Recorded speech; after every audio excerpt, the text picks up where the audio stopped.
I'm a certified nutcase, and I don't have enough money for therapy, so I just decided to have therapy in my car. This is the backseat therapy session. And if you're a nutcase like me, I salute you. Good morning, my fellow nutcases. It is around 1:35 a.m. on this beautiful Wednesday, which makes it a perfect time for a therapy session. As you can tell, let's just get straight to business. I decided to change the theme song or words to the podcast to start a cult following based off the word nutcase. I believe that I am a crazy person, and whoever listens to this is also crazy, so why not just call myself and everyone else a nutcase? And I'm going to end every single podcast by saying, my fellow nutcases, I salute you. And see where that goes. Maybe make some t-shirts, maybe 10 years from now, I could say, hello and welcome to the live podcast, my fellow nutcases, or whatever. It could change over time, or what. I don't know, I'm just kind of going with the flow. That's why this is where I feel that this should go. This morning's podcast is still coming from the backseat of my car, where I will be sleeping after I end this. The reason I'll be sleeping in the back of my car is because I keep showing up late to work, and the only way I feel that I'll be able to get to work on time is to sleep inside my car. And we'll see how that goes. So that's my personal life. But what I really want to talk about is motivation. Motivation gets you through your good days, your bad days. It helps you accomplish your goals. And it's all around us. And I feel people forget that.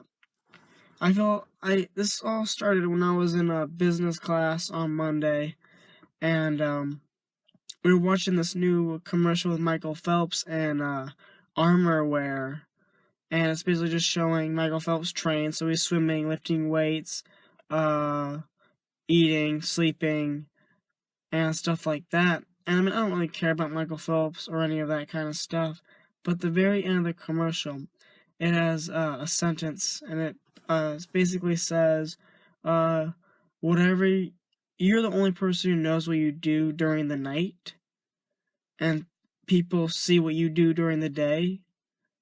I'm paraphrasing, and I do hope you go watch it so you can actually get it. But it took away a lot from it because, if you don't know, I am a stand-up comic. A comic is a person who has open mics. A comedian is a person who gets paid for their comedy. So since I haven't gotten paid yet, I'm a comic. And, anyways, a lot of comedy happens at nighttime. I just got back from a open mic, which was at nighttime. If you think about it, at 10 o'clock, people go to sleep. By 10:30, people are in REM sleep. For me, 10, I sign up, and by 10:30, they're announcing that the mic has started. So for this, it's a very different world for me. So when they said what you do during the nighttime or the darkness, that's what I'm doing right now. And someday, people are going to see all this hard work I put into in the light. And it just it really put shivers up my spine, where I'm like, oh wow, even this gold medal champion outlier, Michael Phelps, and some dude who thinks maybe one day he'll have a Netflix special, are basically the same person. And I also realize that everybody who has a passion, or anybody who's going after their dreams or their goals, they're all the same too. And I'm sitting in class, and they're just talking about just stupid. It's just like, who does this commercial resign with? And athletes. And these people went, no, not just athletes, every person who has a goal, a dream, a passion. And I'm sitting there, and I raise my hand, and I say this, and I legitimately feel the entire classroom not giving a shit about what I'm saying. And they really pissed me off. And I realized I am not in a classroom full of people who have dreams. I'm not in a classroom with people who have a passion. I mean, they're trying to find their passion or whatever. Maybe they do, they just didn't agree with me. I don't know. Maybe I'm just speaking from anger.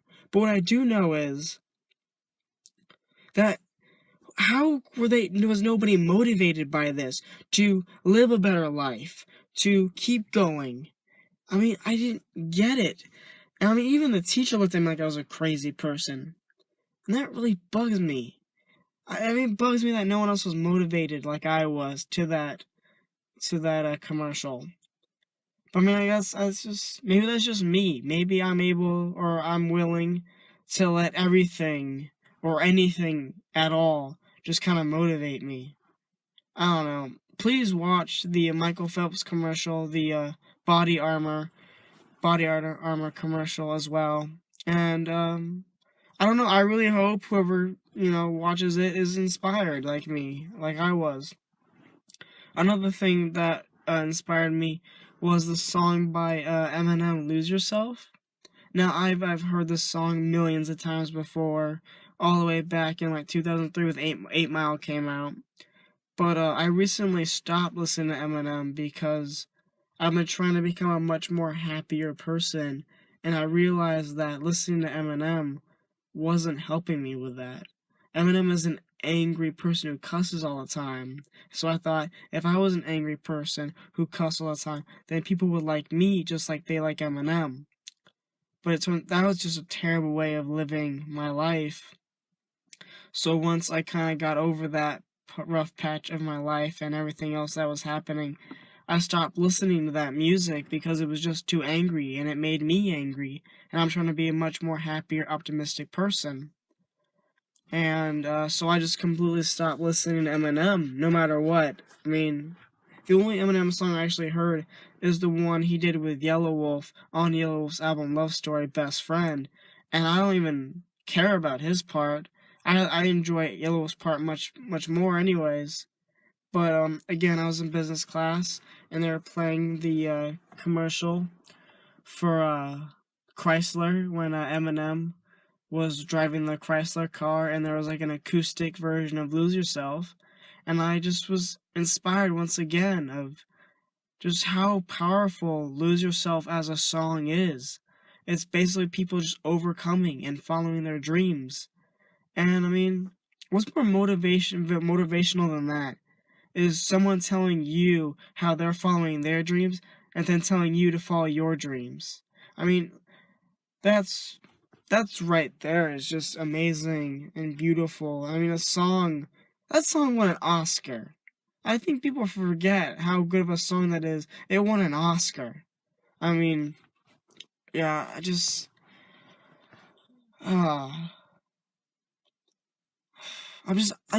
don't, there's so many things to be motivated by, but I feel we just see it as this or that, not something to be motivated by. I don't know,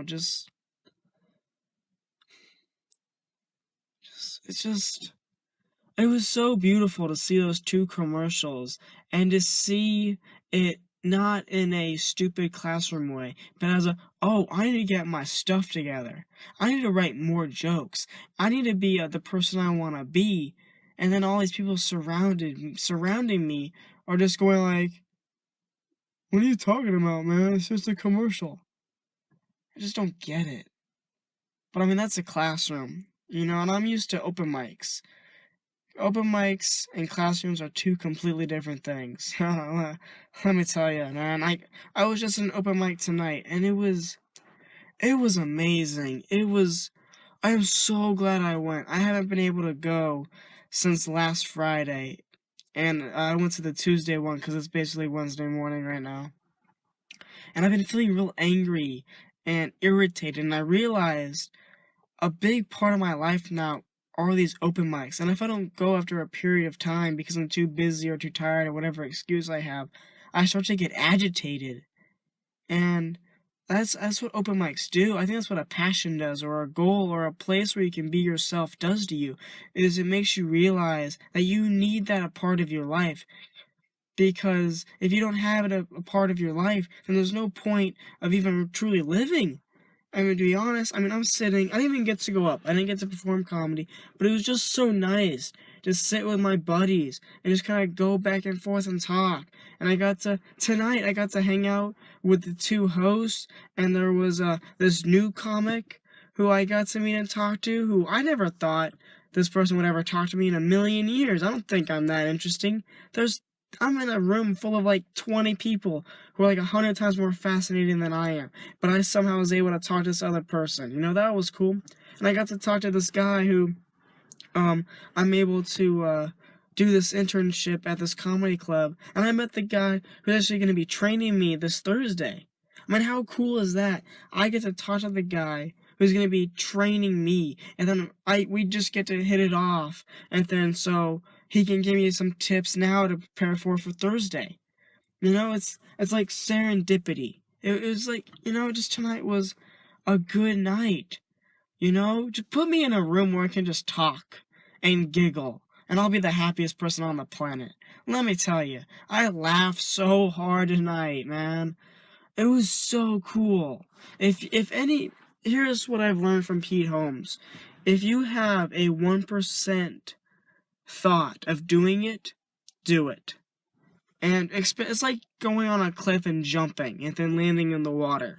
So I'm just saying, if you really want to become a comedian, if you want to go to an open mic, go to an open mic.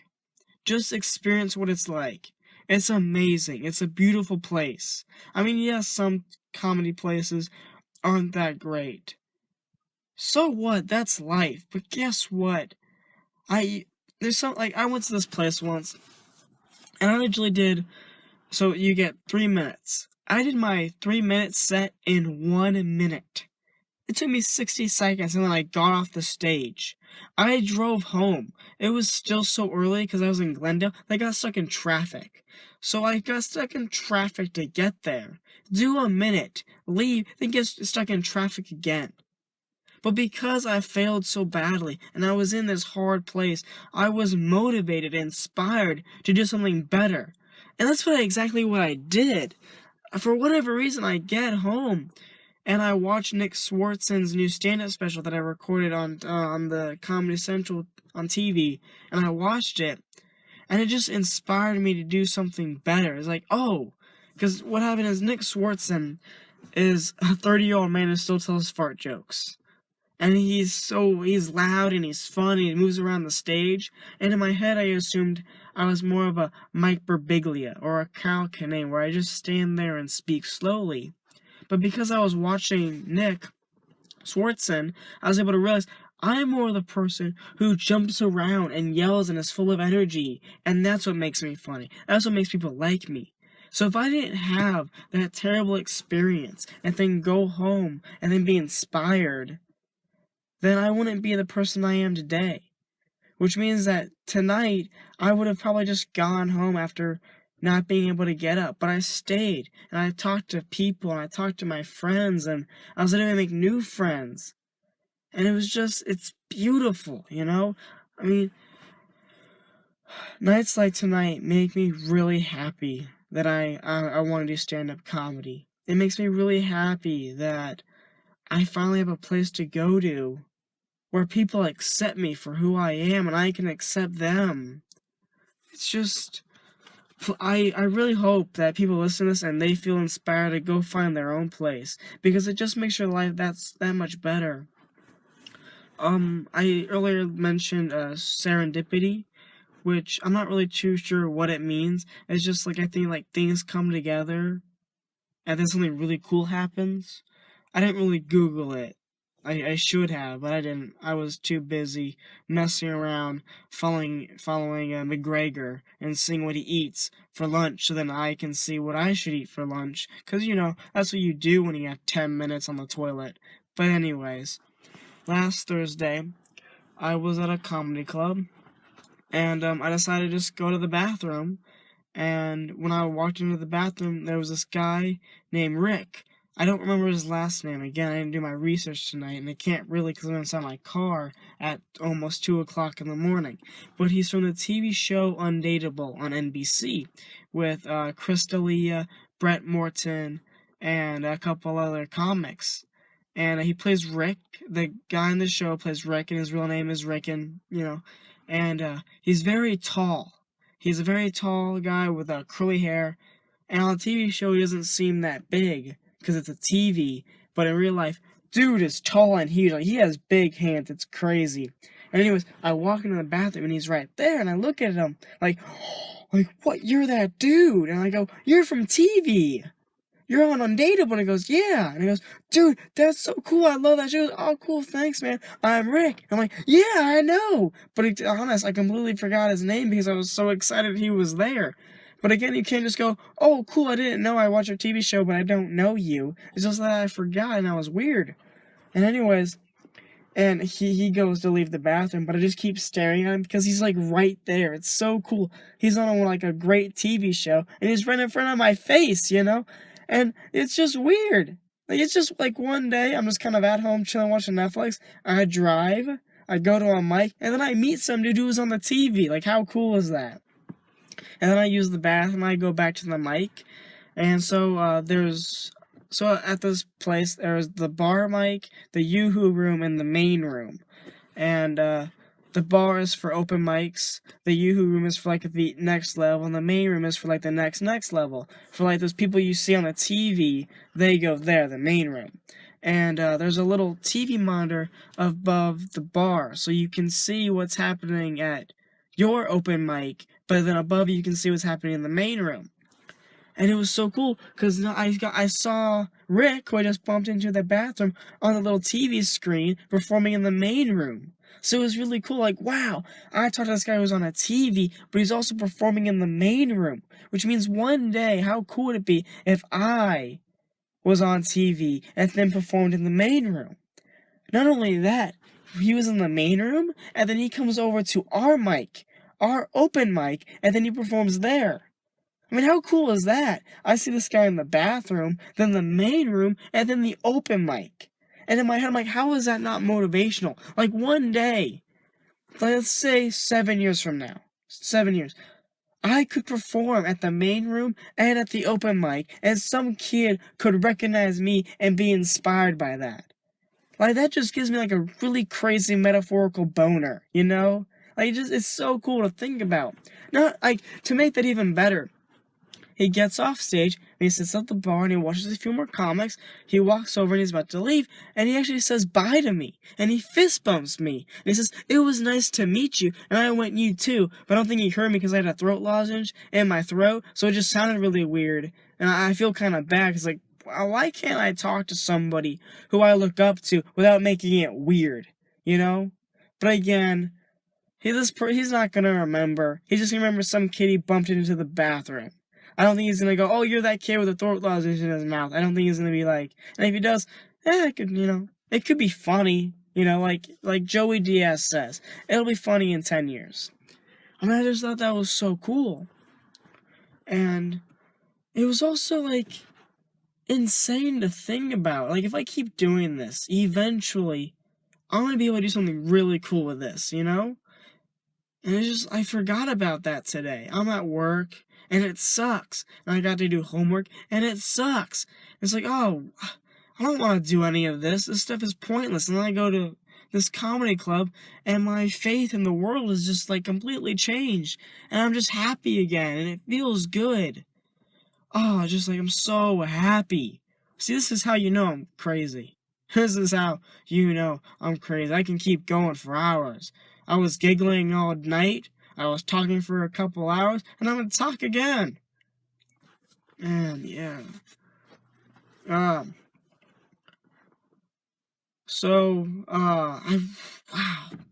Today was a good night, man. Such a good night.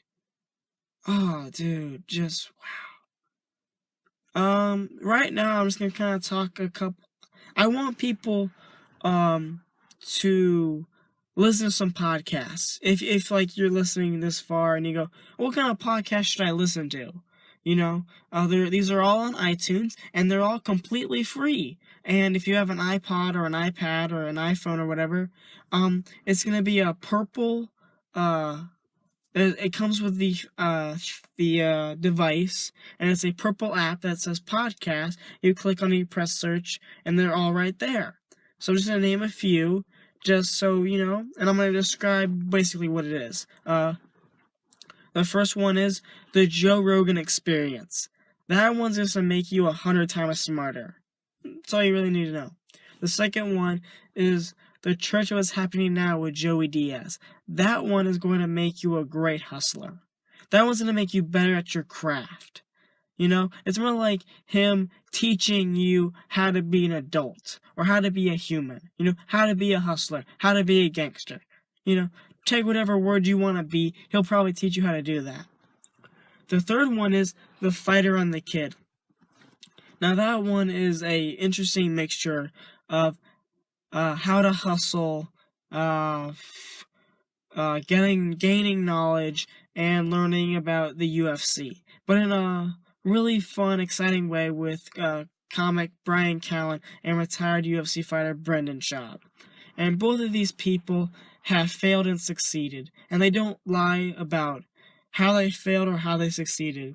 And it's really opened my eyes to certain things about myself. The fourth one would be You Made It Weird with Pete Holmes. It's basically what it says. He makes it weird. It's kind of it's a very fun, laughy, honestly spiritual thing. And if you're not into that, I literally say give it a couple listens, even though if you're not into anything spiritual, because it's still fun. Because Pete Holmes is like a golden retriever. If a golden retriever was a human being, that's Pete Holmes. The fifth one, and I think I'm going to say as the final one, would be the Audrey Marcus podcast. Audrey Marcus is the creator of On It, and he's a really cool dude. Like, he's done some crazy stuff, especially with ayahuasca, which I did talk about in the previous podcast. He's also a very positive dude. Something I learned from him, just because it's made my life easier and much more fun, he said that people who dance more are much more happy. And I have realized that, like, if I'm just hanging with my buddies and it's kind of, they're just talking, I'll just kind of do a little side step or, like, move my hands around. It's just really fun. And if you're like, well, I don't know what kind of music I like that helps me dance, listen to EDM music. I know there's a really weird stigma about it. I don't care. EDM music is an amazing type of music, and I like all of it. It's amazing. Just give it a listen. If you don't like it, you don't like it. Find your own. There's tango, there's salsa, country, there's rap. Find your own music. I'm just saying what I listen to. A lot of those podcasts have really opened up my mind and made me a lot smarter. An example of that is, again, on last Thursday, in the main room, there was this comic named Tom who was performing there. And for a split of a second, I was kind of jealous of him because, he was performing in the main room, and that's where actually, like, people go, like, people who pay to see, like, the headliner, and so, like, he's performing in front of people and stuff. And another part, and then instantly I realized, hey, man, you decided to not work as hard. You had an opportunity to audition for the main room, and you messed up. You decided to do something completely dumb and stupid because you were bored. And that I should be happy for Tom, because I've seen Tom the past couple of months working on his 3-minute joke, and it just got better and better until he killed the entire room for 3 minutes, and it was amazing to watch. And I remember where he first started off and then how he ended, and it was so cool. But I mean, of course, it still bugged me because I'm human and things like that bug me. But as I walked to the bathroom before I met Rick, I see him after a set. I go, I'm gonna go tell him it was awesome. So I go over and go, hey man, I used to see you in the open mic, and congratulations on getting the main. He goes, oh cool, thanks man. Yeah, it was really cool to watch your joke progress and turn something amazing. He goes, oh cool, thanks man. Yeah, and we exchanged names. Like, I'm Tom, I'm Taylor. He's okay. And it was so, like, cool. Like, a year ago, no, 2 years ago, I would have been pissed off and went like, oh, the world hates me. I'm gonna become a failure. But now, because of podcasts and what I've been through in my life, I've been able to realize, oh, wait, let's stop, let's think, and let's reassess. Okay, Taylor, stop. You had the same opportunities as Tom did, but you messed up. Okay, then, I should probably be happy for Tom because he's worked really hard. Oh, there's Tom. I'm gonna go tell him how hard he's worked because he deserves to hear that. And it felt so good to go talk to Tom and tell him, and it felt good, and I'm happy I did it. It's a funny story of how I had an opportunity, or I could have had an opportunity to work the main room. It was a Thursday, and they hold auditions as a 5 o'clock show. And if you do really well, you can go to the main room or do this or that. And so I did 2 mics on Tuesday, Wednesday, and Thursday. So I did 6 mics in a row. On Thursday, that was my 5th mic. So by then, I was done. I was tired. I've seen and heard everything. There's very few ways you can hold a microphone. So I got really bored. And I was creating this joke of how I was a depressed comic. And then, like, I had all these examples of being a depressed comic because my buddy told me that I did this crazy joke about how I like to perform in front of boy band posters. And he told me that I sound like a depressed comic. So I decided to make a joke off that. Not only the boy band poster, but also being known as a depressed comic. So I decided, well, why not do something fun and interesting and stupid at this audition that will probably, get me a better opportunity? Why not just squander that opportunity for a little bit of fun? So what I do is I get on the stage, and I lay completely down on my back. So I'm on stage, and no people can see me or the people in the front row, and there's probably 3 people in the front. And I'm just sitting there telling my jokes. The jokes I planned, the jokes, I've been working on in an audition. And I thought it was crazy and it was fun.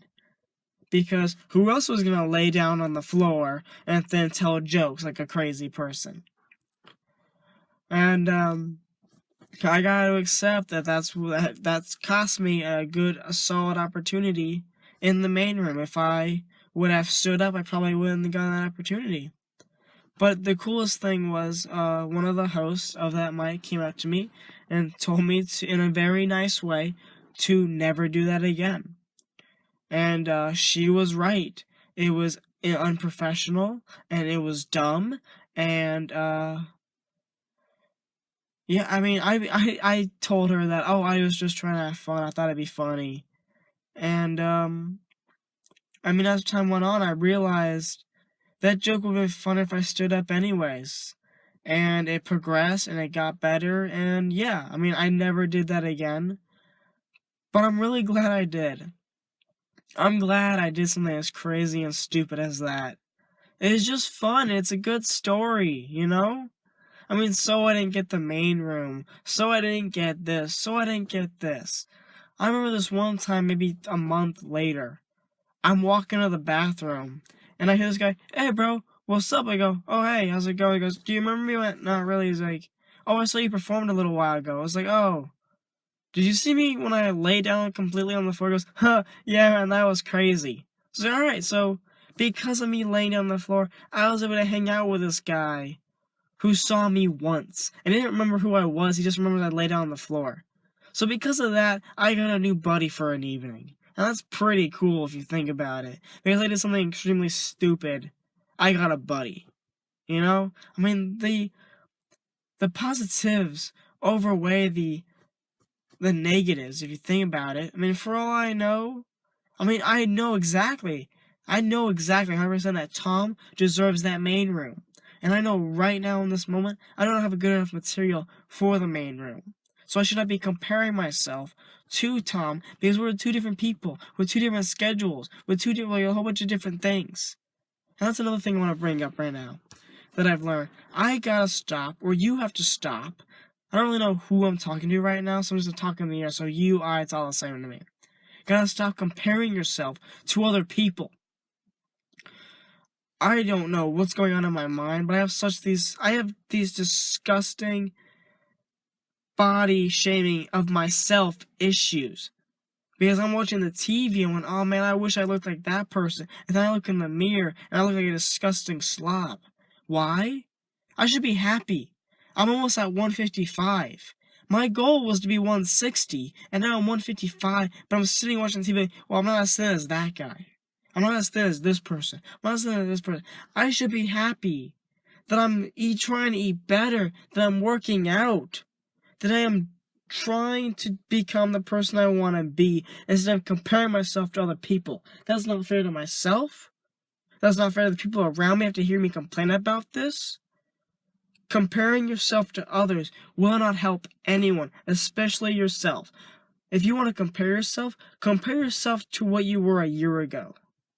I saw this amazing post on Facebook or Instagram or something, where it's like me a year ago and I was a baby wolf, a picture of a baby wolf with an arrow in it and it was dead. And then me now was a full-grown wolf with like 100 arrows in it, basically symbolizing that I am much stronger than I was a year ago. And if I keep doing that, that's true. When I was 20, I was 170 pounds. Wasn't that funny? And yada yada yada. Now look at me. I'm 155. I'm much funnier than I was a year ago. I'm also much happier than I was a year ago. I have more friends. So if I compare myself and see my improvements, that is 100% more effective than me comparing myself to some dude on TV. So if you want to take anything away from this moment right here, right now, stop comparing yourself. It helps no one. And also, you are a beautiful, perfect person, no matter who you are. And if you want to change yourself, have at it. But change yourself for you. And if you want to change yourself, do it for you. Don't do it for anyone else. It's okay to be selfish in this moment, because it's your life, and you live your life the way you want to live it. Don't stop sitting there and letting advertising companies and parents and teachers and kids and blah blah blah tell you how to live your life. If you want to be a crazy outlier, you be a crazy outlier. If you want to be a nutcase like me, be a nutcase like me. If you want to do something else, go do it. You know? Whatever you want to do, you can do it. I'm so tired of people telling people you can't do it. I'm tired of telling myself I can't do it. That's a lie. And lies aren't good. The only thing good for you is truth. The truth will set you free, my friends. The truth will set you free. You know what's the end of the podcast right now? All my fellow nutcases, I salute you.